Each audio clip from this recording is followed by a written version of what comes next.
Could you forgive the man who took your father's life? Shelby Brown was faced with that impossible question when her world was shattered back in 2021. Her father, the one who led her to Jesus, was gone.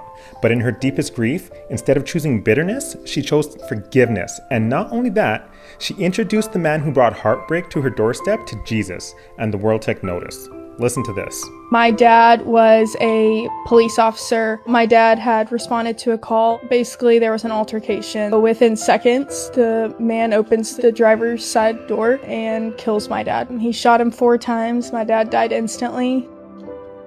Sorry. Take your time. And so I felt in my spirit that God had wanted me to speak at my dad's funeral. God, if you want me to do this, you're going to have to give me the words to do it. And in the Bible, it says, if you want God to forgive your sins, you must forgive others. That night that I had sat down to write this eulogy, I decided that I was going to publicly forgive the man who shot my father. My prayer is that someday down the road, I'd get to spend some time with the man who shot my father.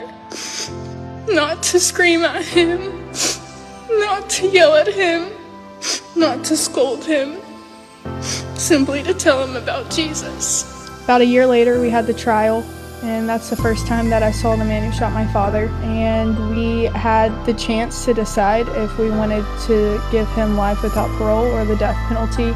We chose life without parole. We chose life. At the end of the trial, I got the chance to speak to this man, and I was able to tell him about the gospel, tell him about who my dad was. I was able to watch just tears stream down his face as he heard the gospel for the first time, and